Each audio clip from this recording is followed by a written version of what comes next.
En tiempos lejanos, cuando los héroes habitaban las tierras de Grecia y los dioses influían en el destino de los hombres, nació una historia que ha perdurado a lo largo de los siglos, la leyenda de Teseo y el Minotauro. Esta es una historia de valentía, sacrificio y el peso de las decisiones. La historia comienza en la isla de Creta, bajo el mando del rey Minos, un monarca poderoso y astuto, cuya ambición llegó a desafiar incluso a los dioses. Cuenta la leyenda que Minos había solicitado ayuda divina para reforzar su derecho al trono. Clamó a Poseidón, dios de los mares, para que le enviara una señal indiscutible de que él era el rey legítimo. En respuesta, Poseidón envió a Creta un toro blanco de belleza majestuosa, con la expectativa de que Minos lo sacrificaría en honor a los dioses.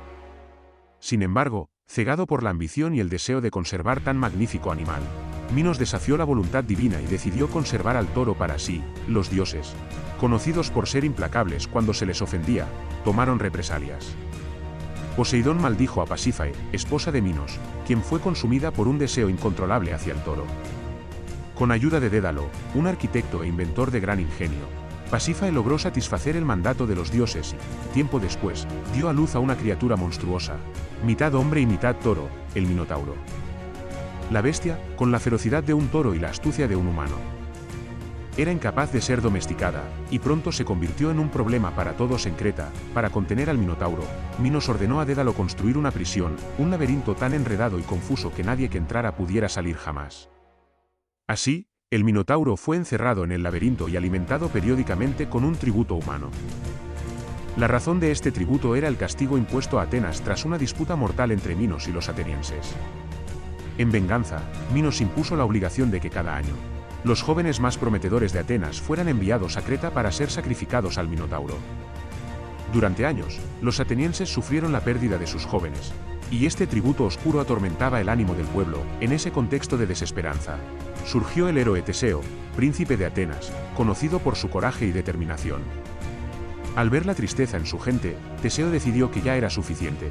Se ofreció voluntariamente para unirse al grupo de jóvenes que serían enviados a Creta, con la firme intención de poner fin a la pesadilla del Minotauro y liberar a Atenas de tan cruel destino. Así, con el apoyo de su padre, el rey Egeo, y el ánimo de su pueblo, Teseo zarpó hacia Creta, enfrentando lo que muchos consideraban una misión suicida. Al llegar a la isla, Teseo fue presentado ante el rey Minos, y fue entonces cuando conoció a Ariadna, la hija del monarca. La leyenda cuenta que Ariadna, cautivada por la valentía y la nobleza de Teseo, se enamoró perdidamente de él.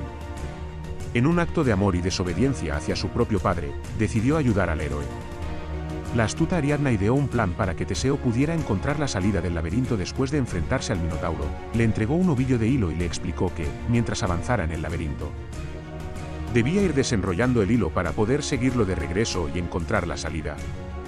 Armado con el hilo de Ariadna y una espada, Teseo entró en el laberinto.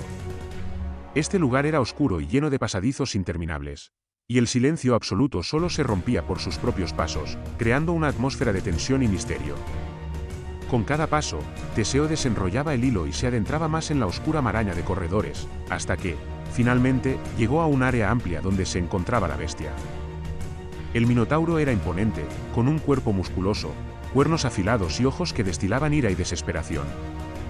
Teseo se preparó para el combate, consciente de que cada segundo era crucial. La batalla fue feroz, el Minotauro embestía con fuerza bruta, mientras que Teseo, ágil y hábil, esquivaba sus ataques y buscaba una oportunidad para atacar. El sudor y el polvo llenaban el aire, y los gruñidos de la criatura se mezclaban con la respiración entrecortada de Teseo. Finalmente, después de una intensa lucha, Teseo logró derribar al Minotauro, dándole un golpe fatal con su espada.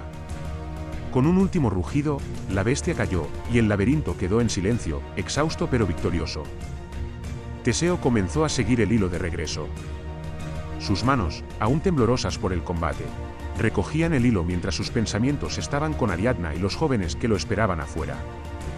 Al salir del laberinto, fue recibido con alegría y alivio por los jóvenes atenienses y, junto a Ariadna, abandonaron Creta para dirigirse a Atenas, donde su pueblo lo esperaba. Sin embargo, el viaje de regreso no estuvo libre de complicaciones. En una parada en la isla de Naxos, Teseo abandonó a Ariadna. Las versiones del mito varían en cuanto al motivo de este abandono. Algunos dicen que Teseo fue ordenado por los dioses a dejarla, mientras que otros sugieren que fue un acto deliberado de Teseo, quien decidió dejarla por razones desconocidas. Ariadna, en cualquier caso, fue rescatada por Dionisio, el dios del vino y la fiesta, quien se enamoró de ella y la hizo su esposa. Finalmente, Teseo y sus compañeros de viaje retomaron el rumbo hacia Atenas. Pero en su prisa, olvidaron un detalle fundamental: Teseo había prometido a su padre, Egeo, en caso de regresar victorioso, cambiaría las velas negras del barco por unas blancas, como señal de su éxito. Sin embargo, debido a la confusión y a la euforia del regreso, las velas negras permanecieron ondeando en el mástil. Egeo, quien aguardaba ansioso la llegada de su hijo desde lo alto de un acantilado, divisó las velas negras y, asumiendo que su amado hijo había perecido, se arrojó al mar en un acto de desesperación. Al llegar a la costa y ver lo sucedido, Teseo fue invadido por el dolor y el remordimiento. Aquel mar donde su padre encontró su final fue llamado desde entonces el mar Egeo, en honor al rey que se sacrificó por amor a su hijo. Así termina la leyenda de Teseo y el Minotauro. Este mito es una narración de valentía y triunfo, pero también una advertencia sobre las consecuencias de nuestros actos y la inevitable tragedia que, a veces, acompaña incluso a las hazañas más heroicas.